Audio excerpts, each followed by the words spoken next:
चलत चलत गोड़ दुखाए लागल। अब जाना था कि 2-4 दिन ड्यूटी जाए के मन नहीं करता हमार।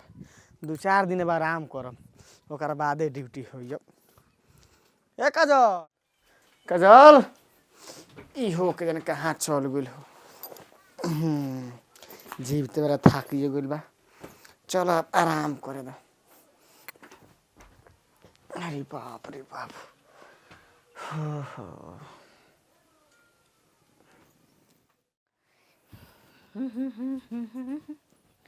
हई देख डिप्टी से आके चुपचाप सूत गईनी। मरद खसी नाम के बड़न कोनो काम के नहीं खन। इनका ले तो बढ़िया नौकरमा न रहे कि बोलत रहे बतियावत रहे। ओकरो गोइला 7 दिन हो ले बेसी हो गइल। आवे के नाम नहीं खेले तो का करी, कौन उपाय लगाई यानी फोन लगाई और ओकरा के बुलाई। हम ना लगाई मुकेश ए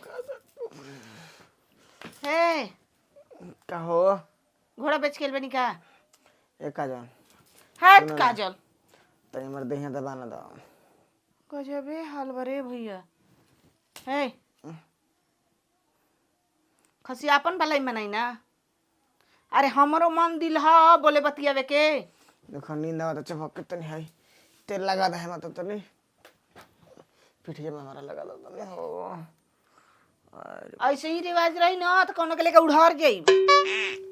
कुछ भी हाल बाटे। बताओ हम इंसान ना हनी जब आवेलन डिप्टी करके चुपचाप सुत जालन। इनका से तो बढ़िया नौकरवे रहे कि बोलत रहे बतियावत रहे आ भर दिन हंसावत रहे। जब से उ गोइल बाटे हमार चेहरा के रौनकी लेके चल गइल बा। oh, no! हमरा के उ जाके भुला गइल बा का। ना फोन ना माई से हालो हाय कुछ ना।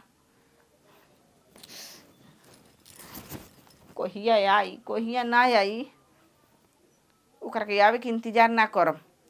फोन लगाइब आ बुलाइब पड़ी जाके घरे चुपचाप लगाइल बाड़न। इनका तो कोनो चीज ले फेरे प्रभाव नहीं खे। खसी काम से मतलब बा। मेहरानू के काम में खुशी बा काम में नहीं खे। कोनो चिंता इनका पास नहीं खे। ए जा सूता हम जाता नौकर वाला रूम में।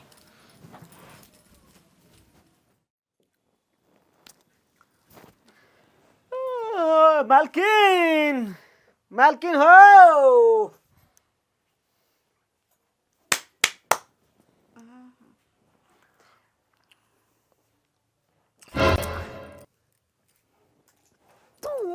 मुहामा खोली ढकानामा बंद मत कइले रही महाराज कहीं के। कहो तू हमके छोड़ के कैसे रह गुरल बा अपना गावे।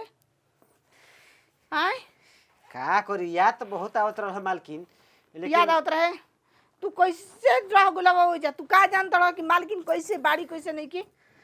वही तरह काख पात के रहगु नहीं का करब रहलो जरूरी न बा। ढेर दिन के बाद हम गाँव गई रही तो यार दोस्त संगतिया बाबू चाचा चाची काका काकी कुल महिला रहल हम लोग। तो अब का करी अब यही तरह बारे में सोचत रह हमारा बारे में ना सोचत रह। 1 हफ्ता कब बीत गइल पते ना चलल महाराज कहीं का। 1 हफ्ता हमरा खातिर कितना भार बुझात रहल। तू का जानबा भार ना बुझाई। अब हम आ गनी ना टेंशन मत ली। राउ जितना दुख तकलीफ दर्द मल दूर हो जाए। सुनो तारा का बोली का करे के बा। ये करे के बा अब ते आवत हाँ कनी घर के काम हम कॉल दी तनी। घर के काम होई है ना। पहले दिल के आरामान मिली तब घर के काम होई। माने दिल के काम करी तब बाद में घर के काम करब। हाँ आज 7 दिन से बेचैन बानी। तारा बिना हमके चैने नहीं खे मिला।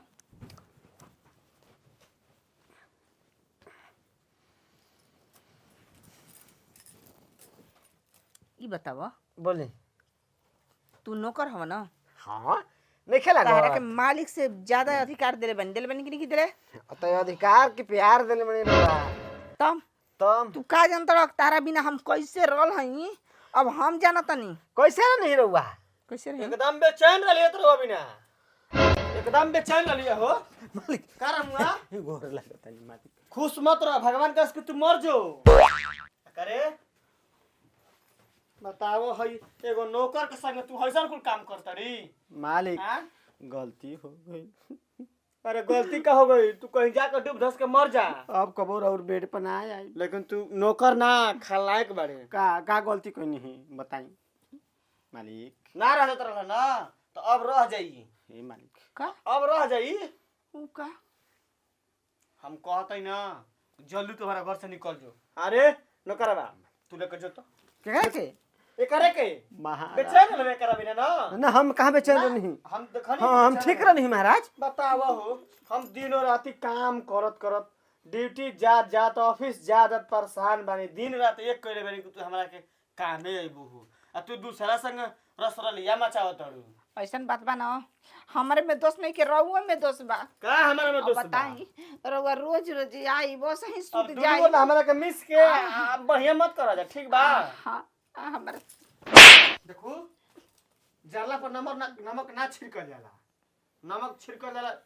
तेल में मसाला में सब्जी में अच्छा ये बताई ठीक बा जब ड्यूटी दिन रात करत रह मेरा तो ये काल ली मालिक आज के बाद ऐसा गलती ना होई। का कमी रहला हमरा में हां बहुते कमी रहल का कमी रहला हमरा काम में? करके आवत है दांत चियर के सूत जाता हाँ तो का करी दिन राती हम ही खटी कंपनियों में 8 घंटा खटतनी आ घरहू आके 2 घंटा 4 घंटा खटी हमार शरीर ना ह तो काहे के बियाह कइनी काहे के कहने मेरा के तरीके देह हाथ दबा दो हो तो देह हाथ ना दबावलू दवाई ना ना दबा तो हमें इधर रहती देखी मालिक हम जाते हैं भैंस के जा तो नहीं किन तू लिया के जइहे एकरा के केकरा के एकरे के महाराज राव मेहराज हम काहे के लिया के हां जाई। हमार नाम तोर मेरा भी रे हमारे से खर्चा ना चली अपन खर्चा चलावल पहाड़ बना लिया के आई हो गलती हो गई गलती हो गई। मजा मरबा तू आई आई यही पे हम मजा मरबा तू है ना मालिक ऐसा मालिक ना तेरा छतिया पर चढ़ दिन चल गोड़वा पे गिरते मालिक देखी तू जा हमार शरीर ठीक रही न तो तारा ने कतना जानियो है कतना जानी जो ऐसा कुछ गलती ना ऐसा कुछ गलती ना चल भाग अरे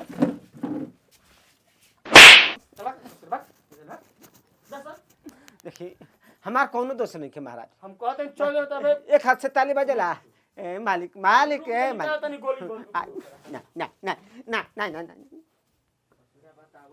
ससुरा बतावो हो ई दिन रात एक क के हम काम करतनी दिनों में काम करतनी रतियों में काम करतनी आ तबो एकरा सबूर संतोष नहीं के होत आ वो एगो नौकर के संगे गलत काम करती हम तो कबो सोचलहु ना रही चलो बढ़िया भइल हनी के बगैर देनी तो ठीक भइल हम अकेले रहम ना तो ठीक बा दिन भर काम करम आ शाम के आके सूतम सुबह खाना वाना बनाइम खाइम पियम ड्यूटी जाइम चलो आराम करे द शरीर ठीक रही ना तो आगे के बारे में सोचल जाई